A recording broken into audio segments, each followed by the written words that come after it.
Hermanos, que el Señor les bendiga. Les saludo en el amor del Señor, esperando que puedan tener un martes bendecido, ya sean sus hogares, los que tienen que ir a trabajar. Con la ayuda de Dios, todo es posible, podemos salir adelante. Y en esta tarde quisiera invitarlos, hermanos, a tener un tiempo de oración. Vamos a tener un tiempo de intercesión por nuestros hermanos, por los que están en dificultades, por los que están en problemas, ya sea por enfermedades, algunos por pérdida de seres queridos, otros por falta de trabajo. Y así vamos a orar por cada uno de nosotros, por la familia de la iglesia. Así que le invito a que cierre sus ojos y vamos a orar al Señor. Dios del cielo, Dios todopoderoso, Dios grande, venimos delante de ti para darte las gracias por este día. Gracias, Señor, te damos porque tú eres el que abre nuestros ojos cada mañana, el que nos hace, Señor, levantar. Tú eres el que nos da el aire que respiramos. Gracias, Dios, porque tú eres el que nos has dado la vida, tú nos das la salud. Mi Dios, gracias porque por tu gracia, por tu amor, estamos vivos, porque así te ha placido en tu maravillosa voluntad. Mi Dios, en esta hora te pedimos, Dios, por nuestro país, te pedimos por nuestras ciudades y también por el mundo, Dios, debido a esta pandemia, Dios, terrible que está, Señor, atacando, Dios, a tantas vidas, que no hace distinción, Señor. Incluso, Señor, muchos de los que han caído enfermos o han caído, Señor, hasta la muerte, han sido no solamente no creyentes, sino también hijos tuyos. Y te pedimos, Dios, por las familias que están sufriendo, ya sea por la falta de trabajo, ya sea por la falta de bienes, por la falta de tantas cosas, Dios. Así te pedimos, Dios, que tú les des de tu gracia. Levantes, Señor, a los caídos. Da ánimo, Señor, a los que están angustiados. Te pedimos, Dios, que tú fortalezcas a tu iglesia. Mi Dios, tú has establecido a tu iglesia y le has colocado como luz en medio de las tinieblas. Mi Dios, y debemos levantarnos para ayudar. Y damos las gracias por esas manos, Señor, de ayuda que se levantan en estos tiempos difíciles, que conforman tu iglesia, conforman a tus hijos, el pueblo de Dios, que somos tus escogidos, Dios. Te pedimos, Dios, que tú levantas a tu iglesia para que en oración nos levantemos, para que en acción también nos levantemos a hacer, Señor, la obra que debemos hacer, ayudando, Señor, a los necesitados, orando por aquellos que están enfermos, Señor, y fortaleciendo a aquellos que están débiles. Mi Dios, eres tú el que nos puede ayudar, eres tú el único que nos puede sostener en esta circunstancia, Dios, ya que para nosotros es imposible saber el futuro, para nosotros es imposible saber lo que vendrá, pero solo tú, Señor, lo sabes. Dios, reina en nuestras vidas, llena nuestras vidas de tu palabra. Ayúdanos a saber, Señor, mi Dios, cuál es tu voluntad. Ayúdanos a saber cuál es tu gracia. Ayúdanos a saber cuál es tu propósito para cada uno de nosotros al vivir esto. Mi Dios, bendice a tu iglesia y te pedimos, Dios, por aquellos que están sin trabajo, para que tú abras una puerta laboral, para que tú abras, Señor, una puerta para que las familias puedan tener sus ingresos.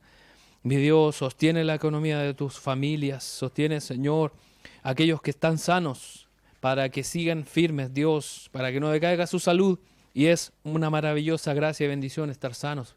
Mi Dios, si te pedimos por los que están enfermos, te pedimos por las familias que están, Señor, sufriendo por esta pandemia. Te pedimos, Dios, por tus hijos, Dios, te pedimos para que tú los fortalezcas, para que no decaiga su ánimo, para que no se sientan mal o atribulados, sino que permanezcan firmes, porque dice tu palabra que se fortalece nuestra vida si estamos alegres, sabiendo que tú nos amas, Dios. Mi Dios, trae consuelo a aquellos que han perdido sus familiares. Trae de tu paz a aquellos que han perdido, Dios, a sus seres queridos. Y oramos por ellos para que tú, mi Dios, toque sus corazones y ellos vuelvan su vida a ti. Vuelvan sus corazones y te rindan a ti adoración y gloria por lo que tú has hecho y por lo que harás.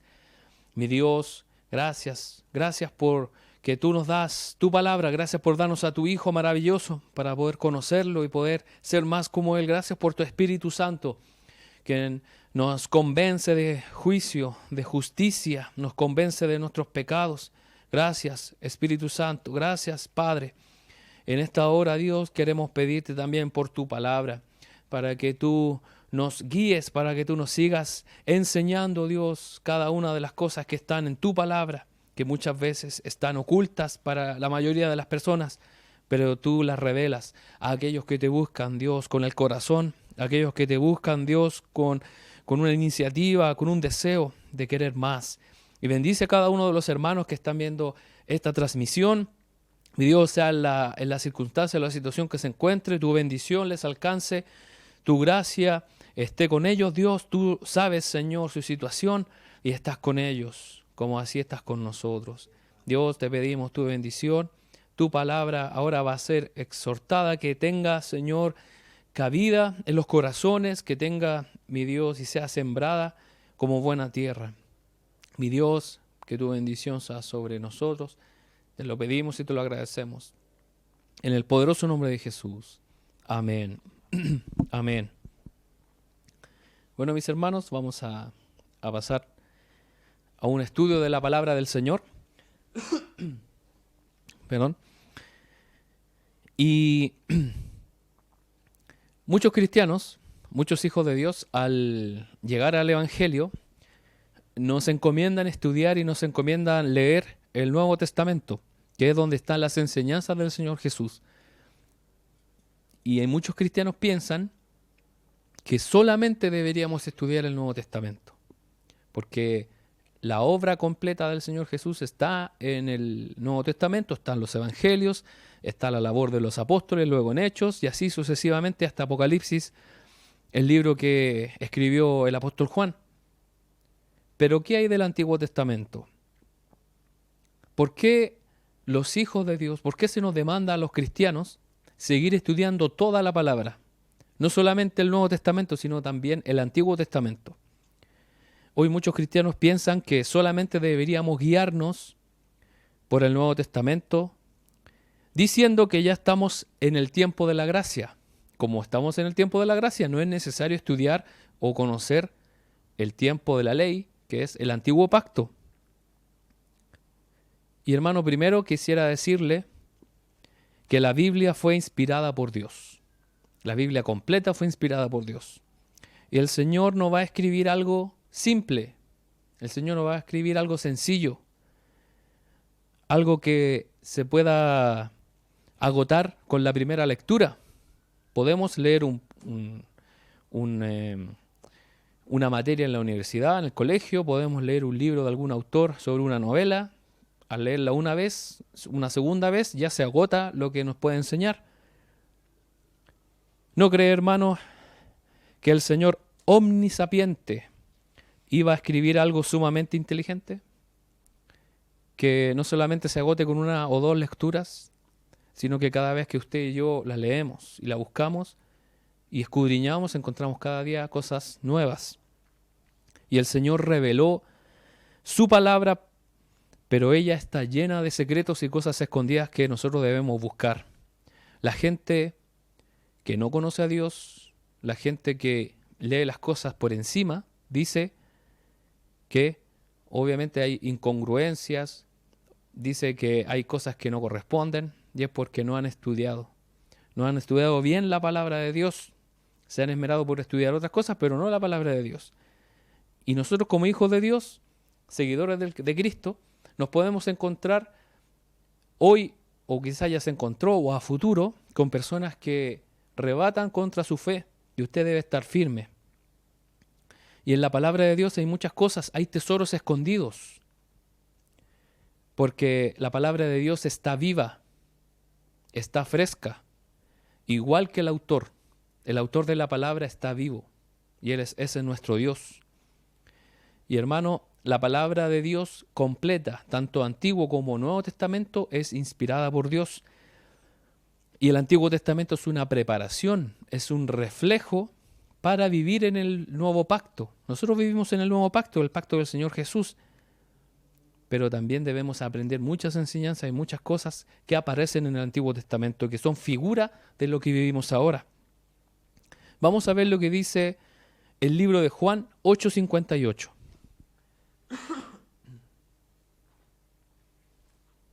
Vamos a ver Juan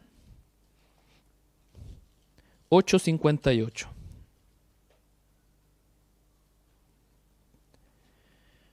Juan 8:58, Jesús contestó: les digo la verdad, aún antes de que Abraham naciera, yo soy. Aquí Jesús les está hablando a estas personas y les está diciendo que Él vive antes de que Abraham naciera, antes de que Abraham existiera. Y aquí Jesús se refiere a un patriarca de Israel. ¿Y dónde encontramos a Abraham? En Génesis. En el primer libro de la Biblia está Abraham. Y antes que Abraham fuera, yo soy. Y aquí Jesús utiliza el pronombre yo soy con mayúscula, refiriéndose a sí mismo como Dios. Entonces, Jesús establece que es antes de Abraham y hay una importancia porque el pacto que trae nuestro Señor Jesucristo no se limita a cuando Jesús nació de la Virgen María, sino que ha empezado antes. Otro versículo que quisiera que leyéramos es Colosenses 1:15. Vamos a Colosenses 1:15.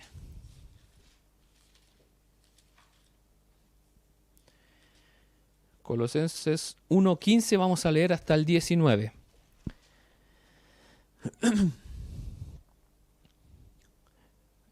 Colosenses 1:15 al 19 dice: Cristo es la imagen visible del Dios invisible. Él ya existía antes de que las cosas fueran creadas y es supremo sobre toda la creación. Porque por medio de Él, Dios creó todo lo que existe, en los lugares celestiales y en la tierra. Hizo las cosas que podemos ver y las que no podemos ver, tales como tronos, reinos, gobernantes y autoridades del mundo invisible. Todo fue creado por medio de Él y para Él. Él ya existía antes de todas las cosas y mantiene unida toda la creación. Cristo también es la cabeza de la iglesia, la cual es su cuerpo. Él es el principio. Él es supremo sobre todos los que se levantan de los muertos. Así que Él es el primero en todo. Pues a Dios, en toda su plenitud, le agradó vivir en Cristo. Lo que aquí nos aclara el autor de Colosenses, que es el apóstol Pablo, nos dice que toda la creación ha sido creada por Él y para Él. Y aquí no se refiere a Dios, se refiere directamente, o a Dios Padre, se refiere a Jesús. Y dice que Él ya existía. Entonces podemos ver toda una obra redentora, desde Génesis 1:1 hasta Apocalipsis en los últimos versículos. Podemos darnos cuenta cómo el plan perfecto de Dios está a lo largo de toda la Escritura. Y hermano, toda la palabra habla y prepara el camino del plan perfecto del Señor Jesús. Y el centro de la Biblia, el objetivo de la Biblia, es Jesús. Si sacáramos a Jesús de la Biblia no tendría ni pies ni cabezas. La Biblia no tendría un horizonte, no tendría dónde ir, un fin específico, porque el centro, el objetivo de la Biblia es Jesús. La palabra es una desde, como le decía, desde Génesis hasta el Apocalipsis, y su tema central es acerca de la redención de la humanidad por medio de nuestro Señor Jesucristo. Veamos lo que dice Segunda de Timoteo 3:16.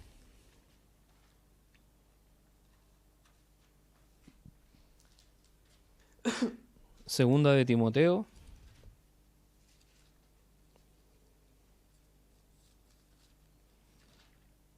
3:16 y 17.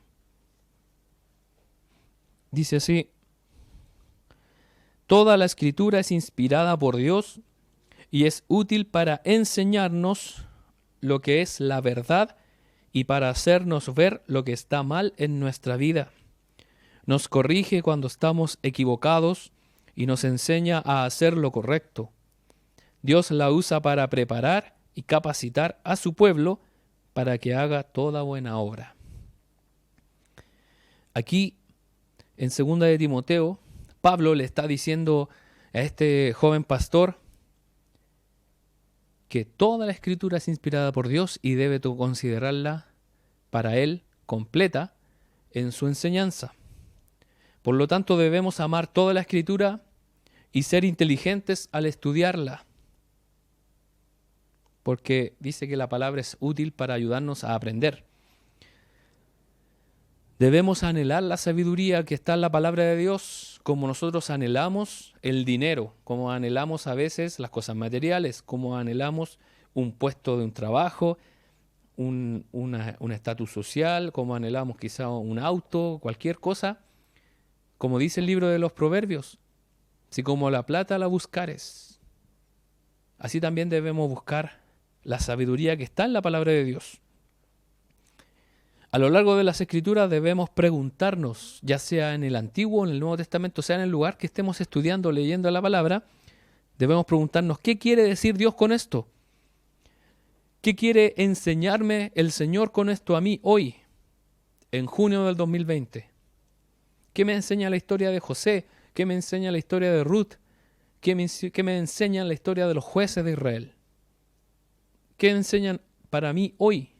¿Qué me enseña las leyes de purificación en Levítico? ¿Qué me enseña tantas cosas que tienen una relevancia? De esta manera cambiaríamos nuestra forma de leer y mirar los acontecimientos narrados en la palabra de Dios, y todo sería para nuestra edificación. Y hermano, en el Antiguo Testamento aparece un gran simbolismo que tiene que ver con la obra de nuestro Señor Jesús, y es en la vestimenta sacerdotal. Veamos lo que dice Éxodo. Vamos a ver el simbolismo de algunas partes de la vestimenta sacerdotal. Éxodo 28, 1 al 5. Vamos a ver Éxodo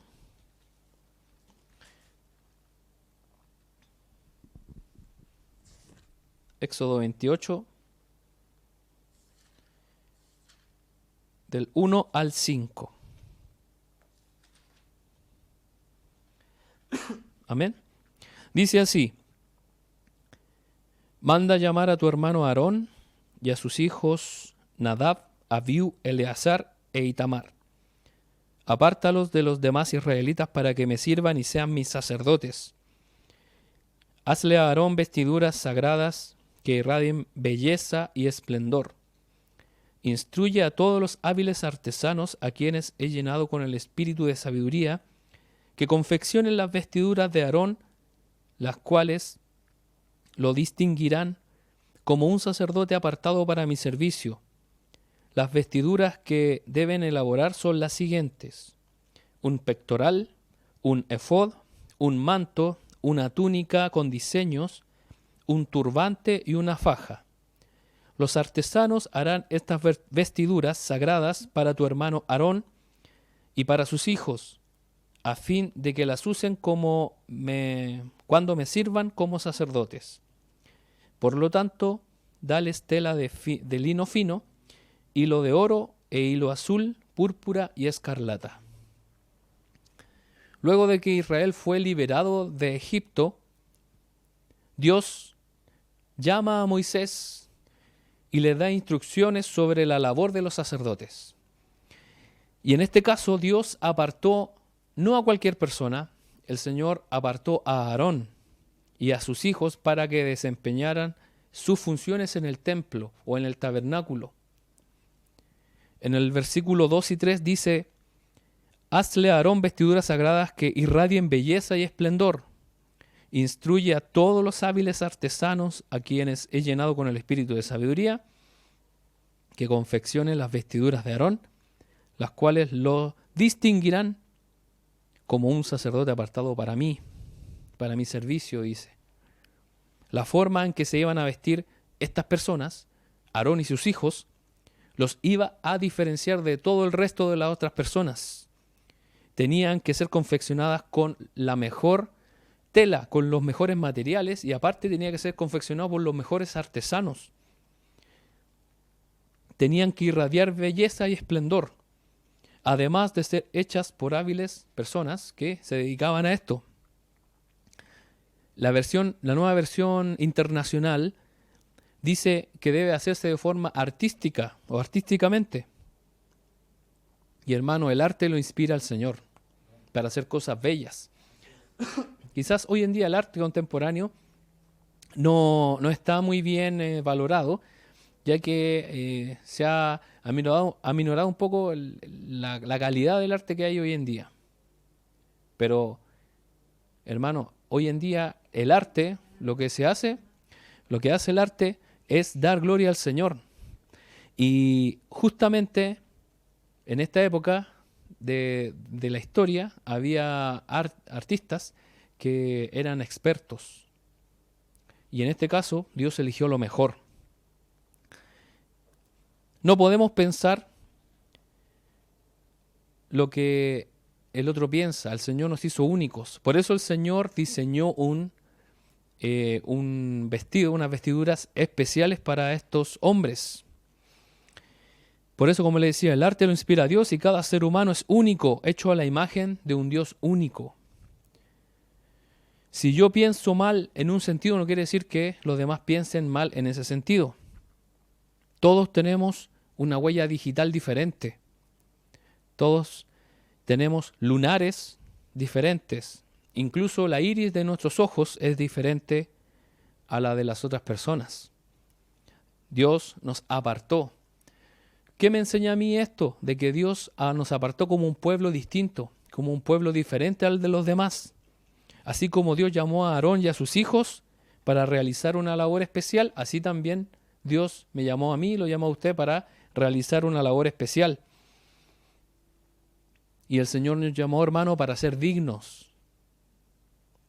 Nos llamó para ser dignos delante de Él, sin merecerlo. Nosotros no éramos buenos, simplemente porque Él así nos escogió.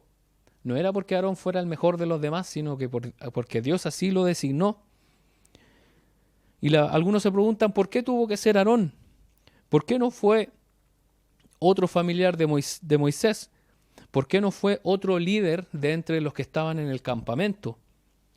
Simplemente fue porque así Dios lo designó en su sola voluntad. De la misma manera, Dios escogió solo una de las 12 tribus de Israel para que realizaran esta labor sacerdotal. Y esta es la tribu de Leví. De ahí que los levitas ministran en el templo del Señor por generaciones y generaciones. Ellos fueron encomendados por Dios a una tarea especial, la cual era honrar a Dios en su templo, ofreciendo cada semana, mes, año, el sacrificio entregado por el pueblo al Señor. Por esa razón ellos no tuvieron derecho a establecerse en una tierra específica. Si usted viera los mapas, en ningún mapa aparece la tribu de Leví con un territorio. Ellos no tenían un territorio asignado en la tierra prometida, ya que ellos servían 100% al templo del Señor. Ellos vivían alrededor del templo. Los levitas no podían trabajar en nada más que ministrar la casa de Dios y estaban totalmente dedicados a las labores en el santuario del Señor. Más adelante, cuando el reino se dividió en dos, el reino de Israel se dividió en el reino del norte y del sur, los levitas voluntariamente se fueron a la parte de Judá, donde estaba situado el templo de Jerusalén, mientras que en el otro reino se estableció otro lugar de adoración.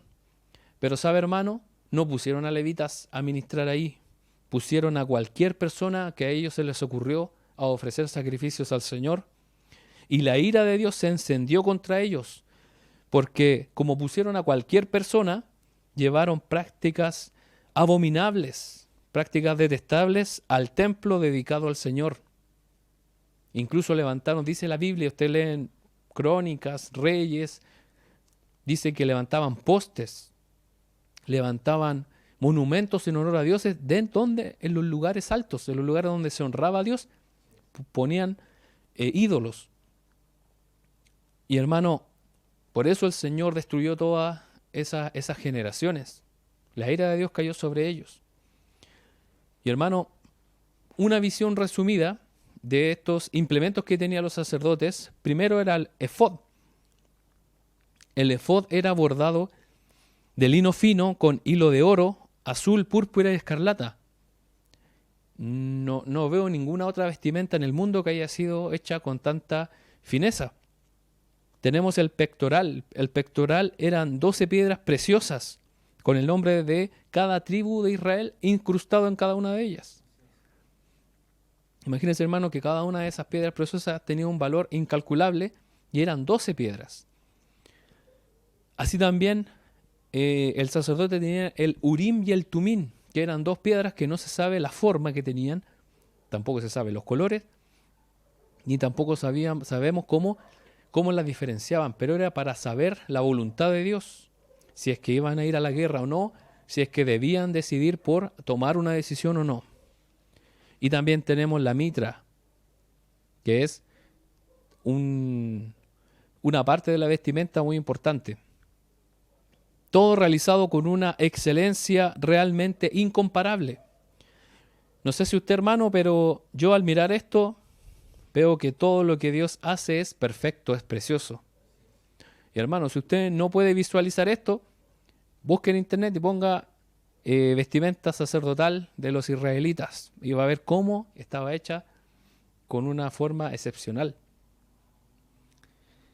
Y también, hermano, ¿sabe qué tiene que ver con esto? La vestimenta, ¿qué tiene que ver algo que yo me pongo?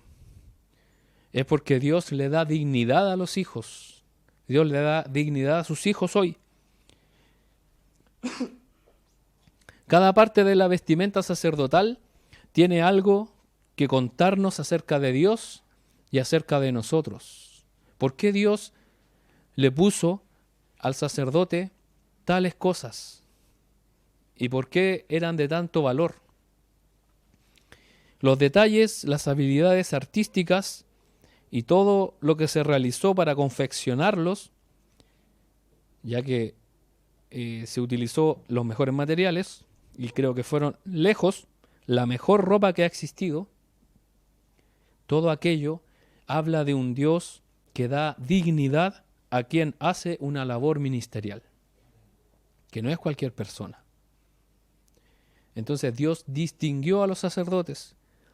Y hermano, ¿dónde usted puede encontrar un sacerdote? No solamente en los pastores, no solamente sacerdotes en las personas que sirven en el templo. En cada hogar hay un sacerdote que tiene que ver con la persona que lleva a su familia al Señor y le ayuda a tener un acercamiento con el Señor.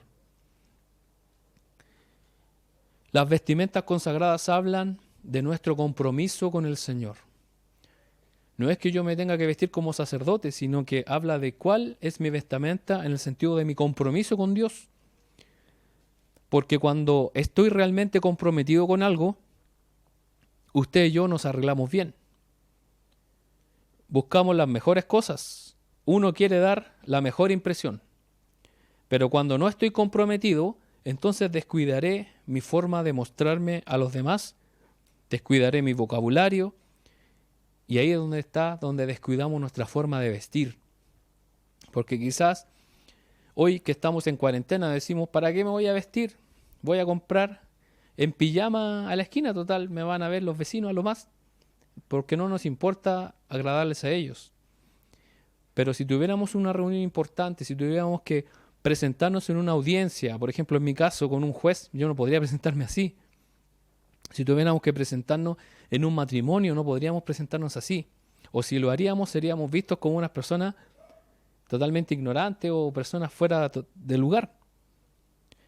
Y hermano, cuando nosotros descuidamos a Dios, estamos mostrando que nos estamos vistiendo mal. Cuando usted y yo descuida su relación con Dios, nos estamos vistiendo con ropas comunes y corrientes como la gente que no conoce a Dios. Toda esa majestad mostrada en un sumo sacerdote verdaderamente debe haber sido imponente. Cómo el sumo sacerdote iba caminando en el altar donde se presentaba, yo creo que desde lejos se podía mirar y se destacaba la figura del sacerdote. Imagine haber visto en persona a uno de esos sumos sacerdotes con todo ese atuendo esplendoroso. el Señor quiso mostrar que la labor del sumo sacerdote es sumamente especial. Era una figura nada más ni nada menos que del mismo Señor Jesucristo. ¿Por qué el Señor le puso tanto empeño a la vestimenta del sumo sacerdote? Porque era una figura, una muestra, un simbolismo de nuestro Señor Jesucristo. Y hermano, los sacerdotes del Antiguo Testamento tenían que usar una vestimenta dada por Dios. De lo contrario, si entraban al templo, al santuario sin la debida vestimenta, ¿qué sucedía? Lo más probable es que morían. Usar la ropa para ellos era cuestión de vida o de muerte. Imagínese, hermano, si usted se pusiera una ropa que no corresponde y puede que lo asesinen por eso. Creo que cada día era una tremenda preocupación para estos hombres, para estos sacerdotes, esa parte de su servicio. Su vestimenta tenía que estar impecable. Los sacerdotes tenían que usar esa ropa. Incluso Dios les había dado instrucciones para su ropa interior, que tenía que ser blanca. Debían usar unas túnicas interiores blancas y turbantes blancos. Y hermano, no es al azar esto.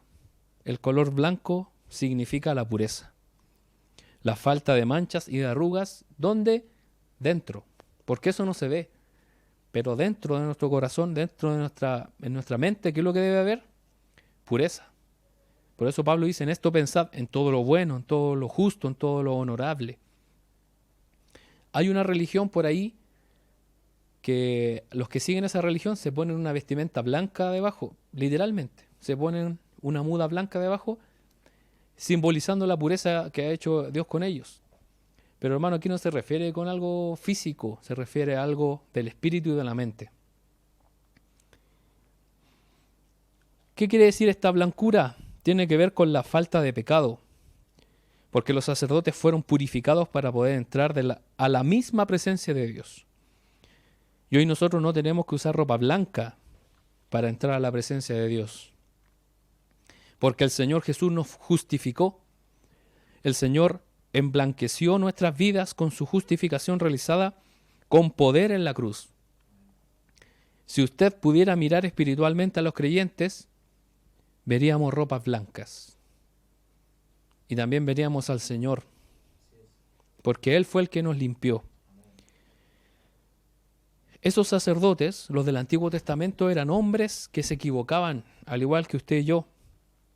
Personas que fallaban y pecaban. Por eso dice la Biblia que ellos primero tenían que ofrecer un sacrificio por ellos mismos y después por los del pueblo. O sea, tenían que hacer un doble sacrificio. Pero vino un sacerdote que no descendía de la tribu de Leví, sino que descendió de la tribu de Judá.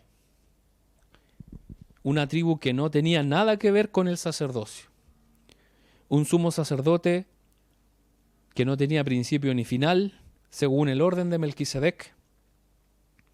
No es un sacerdocio natural, sino un sacerdocio espiritual, un sacerdote eterno, en el nuevo sacerdocio de nuestro Señor Jesucristo. El único intercesor entre Dios y los hombres. No hay nadie más que pueda unirnos a Dios que Jesucristo. No hay ningún santo, ninguna santa, no hay ninguna virgen por ahí que pueda hacer de mediador o mediadora. Solamente hay uno, Jesús. Espiritualmente hablando, la justicia de nuestro Dios, su justicia es nuestra vestimenta. Por su gracia y su plan perfecto, nosotros somos cubiertos en Él. Veamos lo que dice Hebreos 4:14 al 16.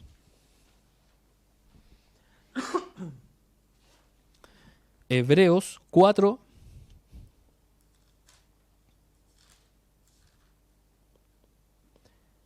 Hebreos 4:14 al 16.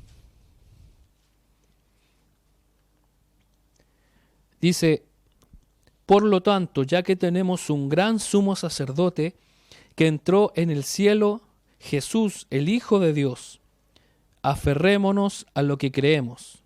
Nuestro sumo sacerdote comprende nuestras debilidades, porque enfrentó todas y cada una de las pruebas que enfrentamos nosotros.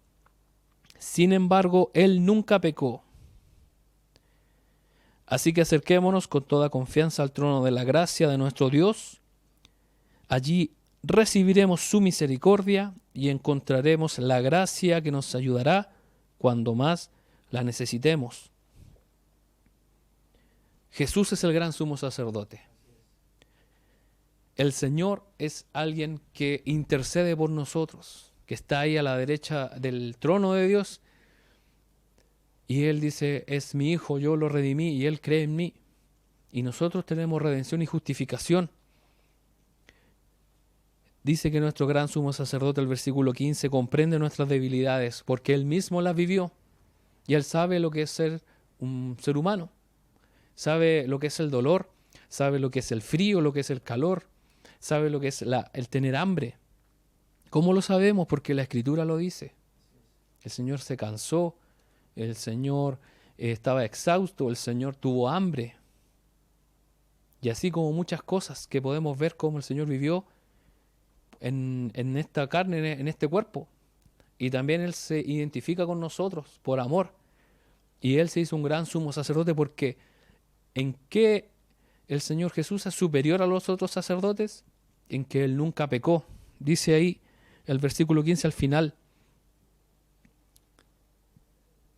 Porque enfrentó todas y cada una de las pruebas que enfrentamos nosotros. Sin embargo, Él nunca pecó. Y usted y yo, hermano, cuando pasemos dificultades podemos enojarnos, podemos ofender a otras personas, podemos incluso renegar contra el Señor. Y eso es pecado y el Señor nos va a perdonar después si nos arrepentimos. Pero a pesar de todas las cosas que vivió, la frustración, todo eso, el Señor nunca pecó. Por eso es el sumo sacerdote perfecto. Y Él se coloca de nuestro lado para ayudarnos, para llevarnos de la mano. Finalmente quisiera que leyéramos Gálatas 3:27. El libro de Gálatas 3:27.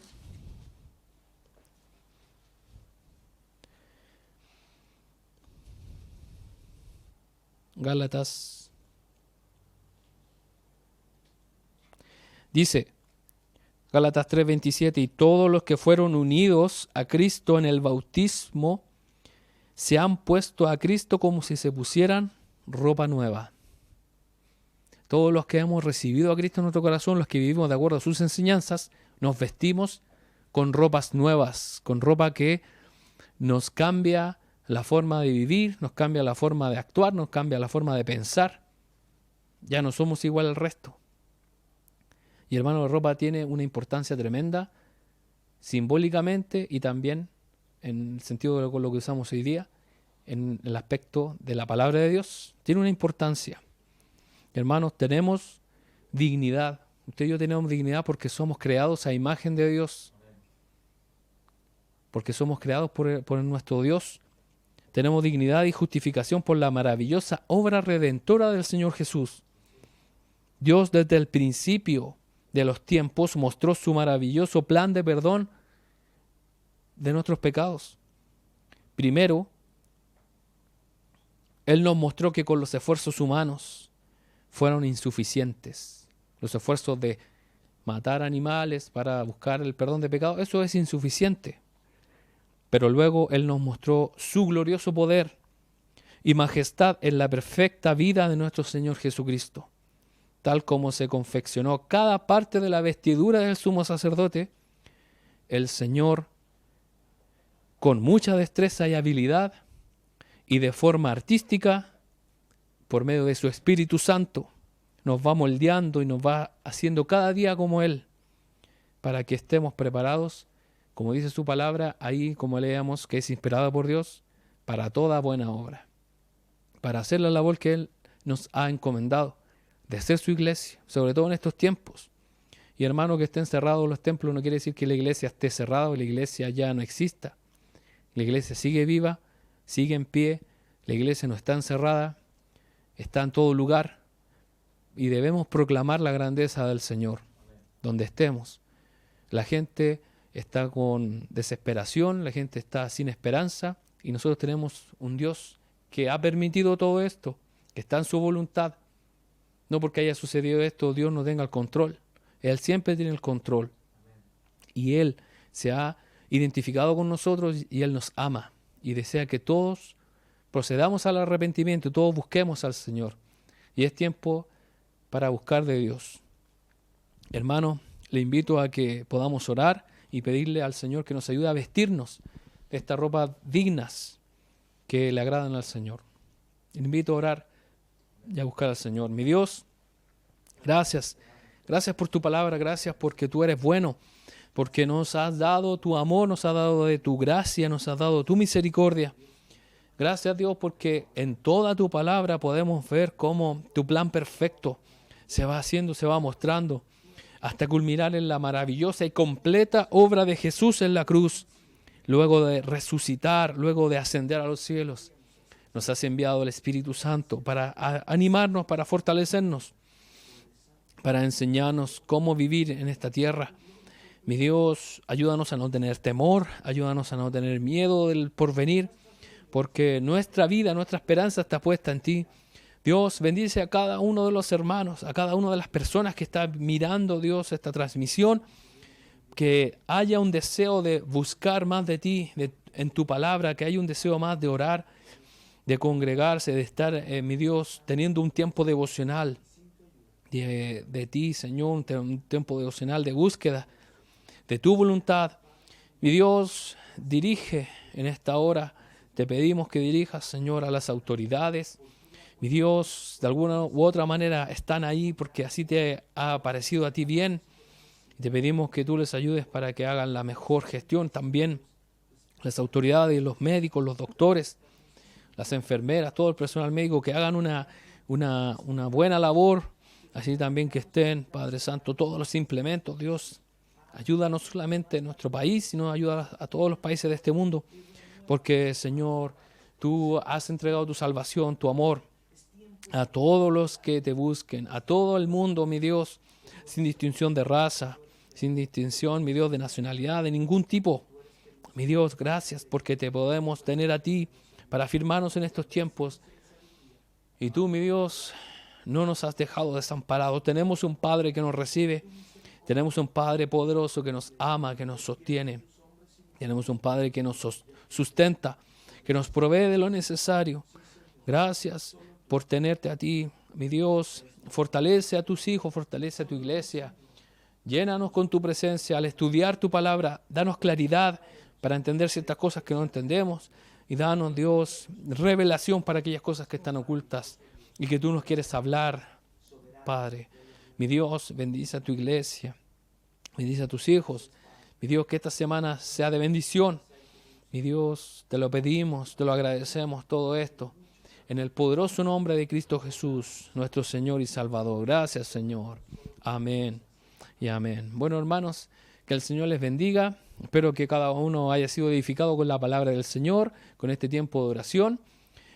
Nos vemos el jueves a las 20 horas y luego el domingo a las 19 horas, reuniones de alabanza y adoración. Que el Señor les bendiga.